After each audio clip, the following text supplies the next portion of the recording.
So one of the strangest little things I've noticed in the midst of covering the Caitlin Clark phenomenon, which then became the WNBA phenomenon, which has become the women's basketball phenomenon, is the blowback to Clark specifically, right? Like the idea that she is talked about too much, she is praised too much, she receives too much of the coverage. Others deserve to be praised, or you don't have to bring Caitlin Clark into every conversation. In fact, I got some blowback when I said that the coverage that Sabrina Ionescu faced in a game where they were blitzing her was reminiscent of how Clark was covered this year. And people were like, you can't say, why would you bring Clark up? And I was like, well, because it reminded me of that. Like it was a basketball thing. And obviously, I bring up Caitlin Clark all the time. So I'm not going to sit here and tell you or lie to you that I don't bring up Caitlin Clark quite often. I mean, there are obvious reasons for it. She's the most popular player in women's basketball in the history of women's basketball. I could argue she's the most popular athlete in the world right now, or at least in the United States, and certainly going forward, the face of basketball. But with that said, there are plenty of other great players, and I've done my best to highlight them. I went to the WNBA finals on my own dime in Minnesota. I covered the WNBA finals. I've, Hannah Hidalgo. I loved watching her play the other day head to head against Juju Watkins, and UCLA and South Carolina, and what's going on with Dawn Staley and Malaysia Fulwiley, and Paige Bueckers and UConn, and so on and so forth. I mean, there are a lot of great players out there. Flau'jae, I've been banging the Flau'jae drum, and I think it's better for the sport. If we don't just have to pick one or two players to anoint, and we let these things sort themselves out. But Clark herself is such a one of one, a unique thing. Everybody's always rushing to compare everything to her.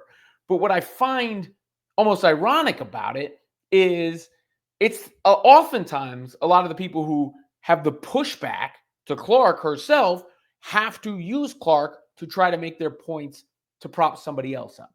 Because whether they're saying it directly or not, Clark's influence is the thing that's driving the clicks, is the thing that is generating the buzz.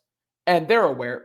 I guess for some reason, some people just don't want it to be Caitlin Clark because she didn't go to UConn or South Carolina, or she doesn't fit the mold, or she's too popular, or we've gone through all the different racial dynamics. There are just so many different things, whatever. But there just seems to be a contingent that can accept the reality that Caitlin Clark is this Michael Jordan-like figure. Or, I said it before the other day when we were talking about Juju. The analogy was made if Clark and Reese were Bird and Magic, Juju could be Jordan, and I referenced the Jay-Z line, I'm Michael, Magic, and Bird all rolled in one. And to me, that is Caitlin Clark.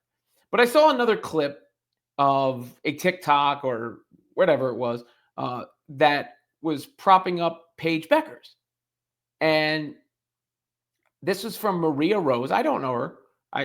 Nothing against her. I'm just going to play you the clip and react to it because it caught a lot of attention and a lot of buzz on social media. But it's a why everyone loves Paige Bueckers take.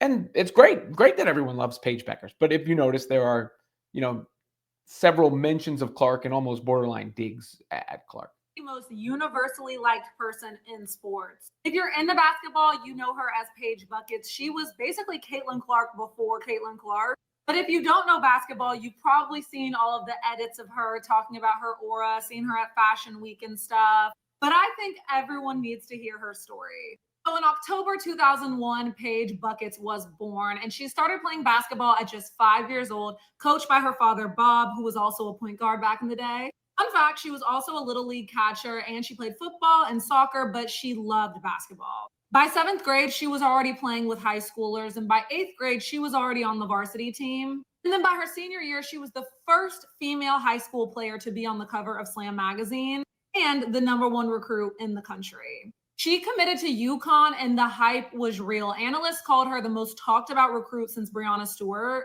And she delivered, having a legendary freshman season, racking up awards left and right, including the ESPY for Best Female College Athlete, where she used her speech at just 19 years old to honor Black women.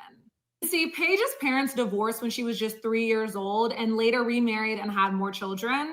Her mother moved to Montana while she stayed in Minnesota with her father. So her vocal support for the Black Lives Matter movement is very personal, as her half brother Drew is half Black. After what happened to George Floyd, I don't want to go into too much detail because I want my video to get taken down, but she participated in marches and protests, bringing the same passion she brings on the court to her advocacy. Now, the hype was high about Paige Bueckers, and then we stopped hearing her name as much because she had a bunch of struggles with injuries. She had to get ankle surgery before her sophomore season, then suffered from a knee injury during her sophomore year. Just a month into her sophomore season, she was dribbling the ball up the court and she injured her knee and had to be carried off the court. UConn struggled without her, but she was able to return later in the season, and she was on a minutes restriction and couldn't really help her team. But they ended up making it to the Elite Eight, which showed how heroic and clutch she was. By the Elite Eight, she was back to her best, leading UConn back to the Final Four, but they ended up falling to South Carolina. For her junior season, she tore her ACL during a pickup game, leaving her out for her entire junior season and giving her an extra year of eligibility. Then last year, Paige Bueckers was officially back, and she led UConn to the Final Four again, where they lost to Iowa, but I don't think that this was their fault. The refs they wanted Caitlin Clark to get that championship, let me tell you. But instead of going to the WNBA draft, where she would have been a top 3 pick, Paige decided to stay in UConn for one last go around, hopefully to bring a championship to her team. And we're seeing that play out right now, and I really hope she gets it. Oh, and don't get it twisted. She's also getting paid, honey. Sports Illustrated reported that in the first 18 months of the NIL rules changing, Paige Bueckers made $824,000. So whether you catch her front row at Fashion Week, or at a football game in LA and then at class the next morning, or playing on her iPad because she's known as her team's resident iPad kid, that basketball court gonna always come first. And honestly, we're lucky to witness it. Look, I'm a big fan of Paige Bueckers. Paige Bueckers is going to be the number 1 pick in the WNBA draft, deservedly so. Paige Bueckers is a star in her own right. No question. And there was useful information in that video, but I get where people were like, yo, because Caitlin Clark is mentioned in the first 10 seconds. She was Caitlin Clark before Caitlin Clark. Nobody's ever been Caitlin Clark. Sorry. And this ain't even bias. It's just the truth. And then later, they wanted Caitlin Clark to win the championship. And then there seems to be this thing with Paige about her ESPY speech. And look, I am someone who spoke up emotionally about what happened to George Floyd at the time on camera.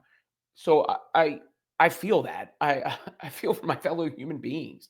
But whether or not Paige Bueckers did that ESPY speech has no impact on how good she is as a basketball player.